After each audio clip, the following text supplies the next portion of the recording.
ಸೋಮೇಶ್ವರ ಬೆಟ್ಟಕ್ಕೆ ಬೆಂಕಿ ಹೊತ್ತಿ ಉರಿದ ಸಸ್ಯಕಾಶಿ.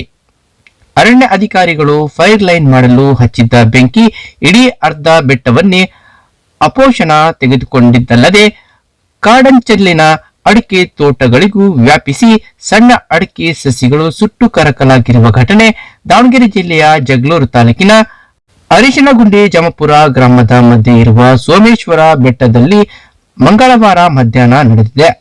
ವಲಯ ಅರಣ್ಯ ಇಲಾಖೆ ವ್ಯಾಪ್ತಿಯ ಸಿಬ್ಬಂದಿ ಬೆಂಕಿ ರೇಖೆ ಮಾಡಲು ಹಚ್ಚಿದ್ದ ಬೆಂಕಿ ಒಣಹುಲ್ಲಿಗೆ ವ್ಯಾಪಿಸಿ ನಿಯಂತ್ರಿಸಲು ಸಾಧ್ಯವಾಗದ ಹಿನ್ನೆಲೆ ಕಾಡಂಚಿನ ಅಡಿಕೆ ತೋಟಗಳಿಗೆ ಬೆಂಕಿಯ ಕೆನ್ನಾಲಿಗೆ ವ್ಯಾಪಿಸಿತು.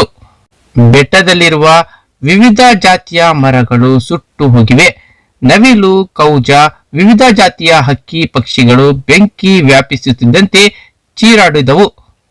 ಕಾಡಂಚಿನ ಅಡಿಕೆ ತೋಟದ ಮಾಲೀಕರಾದ ಎಕೆ ವೆಂಕಟೇಶ್ ಅವರ 60ಕ್ಕೂ ಹೆಚ್ಚು ಅಡಿಕೆ ಗಿಡಗಳು ಹಾನಿ, ನೀರಾವರಿ ಪೈಪ್ಗಳು, ಸ್ಪ್ರಿಂಕ್ಲರ್ ಸೆಟ್ಗಳು ಬೆಂಕಿಗೆ ಆಹುತಿಯಾಗಿವೆ.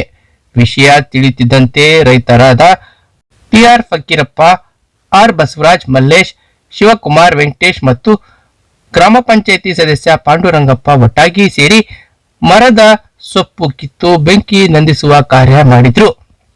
ವಿದ್ಯುತ್ ಇಲ್ಲದ ಕಾರಣ ಮನೆಯಲ್ಲಿದ್ದ ನೀರನ್ನು ಹೊತ್ತು ತಂದು ಬೆಂಕಿ ನಂದಿಸಿದ್ರು. ಇಲ್ಲವಾದರೆ ಇಡೀ ಅಡಿಕೆ ತೋಟಗಳಿಗೂ ವ್ಯಾಪಿಸುತ್ತಿತ್ತು ಎಂದು ಆರೋಪಿಸಿದ್ರು.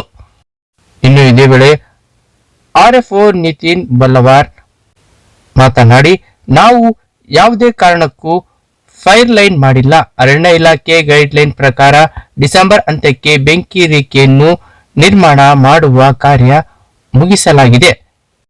ಯಾರೋ ಹಚ್ಚಿದ್ದ ಬೆಂಕಿಯಿಂದ ಬೆಟ್ಟಕ್ಕೆ ಬೆಂಕಿ ಬಿದ್ದಿದೆ. ಇಲಾಖೆಯಿಂದ ಯಾವುದೇ ಫೈರ್ ಲೈನ್ ನಿಂದ ಬೆಂಕಿ ವ್ಯಾಪಿಸಿಲ್ಲ ಎಂದು ಪ್ರತಿಕ್ರಿಯೆ ನೀಡಿದರು.